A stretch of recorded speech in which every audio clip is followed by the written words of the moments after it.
રહ્યા છો NN news. હું છું એન્કર અર્પિતા પટેલ. હવે જોઈએ અગત્યના સમાચાર. મારુતિ ઇમ્પેક્સમાં સુરેશ ભોજપરાને દિવાળી પ્રેના બ્રેન સ્ટ્રોક આવ્યો હતો. બ્રેન સ્ટ્રોક આવ્યા બાદ તેઓ કોમામાં ફરી પડ્યા હતા. સુરેશ ભોજપરા કંપનીનો તમામ વહીવટ કરતા હોવાને કારણે 3 મહિના માટે કંપની હાલ પૂરતી બંધ. કંપનીના મેનેજરો દ્વારા ઇન્ટરનલ રીતે આ નિર્ણય લેવામાં આવ્યો હતો. કોઈ કર્મચારી દ્વારા આ બાબતે ઓડિયો વાયરલ કરીને અન્ય કર્મચારીઓને બીજા કારખાનાઓમાં જગ્યા શોધવા જણાવાયું હતું. મારુતિ ઇમ્પેક્ટ સૌરાષ્ટ્રના અલગ અલગ જગ્યા પર તેમજ સુરતમાં 100 કરતાં વધારે ડાયમંડના યુનિટો ધરાવે છે. રિપોર્ટર નૈતિક રેશમવાલા, NN ન્યૂઝ, સુરત.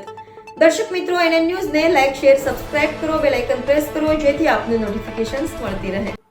સમગ્ર સૌરાષ્ટ્રની અંદર ખૂબ મોટા પ્રમાણમાં રોજગારી પૂરી પાડતી હોય મારુતિ જેમ્સના માલિક શ્રી સુરેશભાઈ ભોજપરાને દિવાળી પહેલાં બ્રેઇન એટેક આવતા એ કોમામાં સરી ગયેલા અને આ કંપનીની અંદર કાર્યકર જે મેઇન હતા એ સુરેશભાઈ જ હતા. ખરીદી કરવી, સેલ કરવું, દરેક કંપનીના મેનેજમેન્ટનો દરેક વસ્તુમાં પર્સનલી ધ્યાન રાખી અને પોતાનો કારોબાર ચલાવતા હતા. પરંતુ આ બ્રેઇન સ્ટ્રોકના કારણે દિવાળી સુધી તો એ કોમામાં સરી ગયેલા. દિવાળી પછી થોડા ભાનમાં આવ્યા છે, પરંતુ દિવાળી સુધી ફેક્ટરીઓ એ માટે સ્ટાર્ટ રાખેલી એમના લઘુબંધુ શ્રી દિનેશભાઈ લખાણીએ કે દિવાળીની અંદર રત્ન કલાકારોને દિવાળી ન બગડે. પરંતુ દિવાળી પછી પણ હજી સુરેશભાઈનું સ્વાસ્થ્ય કાર્યરત થવું જોઈએ, જે ધંધાકીય રીતે એવું હજી સ્વાસ્થ્ય સુધર્યું નથી. અને આ સ્વાસ્થ્યને ધ્યાનમાં રાખીને એક કંપનીએ નિર્ણય લીધો છે કે સુરેશભાઈ જ્યાં સુધી સંપૂર્ણ સ્વસ્થ ન થઈ જાય ત્યાં સુધી 3 થી 4 મહિના માટે કંપનીઓ આપણે બંધ રાખી.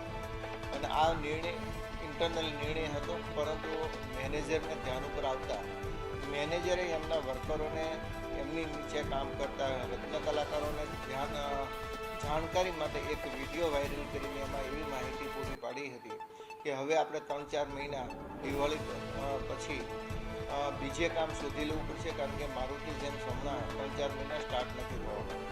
પરંતુ સૌથી સારી બાબત એ પણ કહી શકીએ કે સુરેશભાઈ રત્ન કલાકારોમાં એટલા બધા લોકપ્રિય હતા કે જ્યારે આ બ્રેન સ્ટ્રોક આવ્યો ત્યારે લોકોએ હવન અને કથાઓ પણ કરેલી એમના સ્વાસ્થ્ય સારું થાય એની માટે.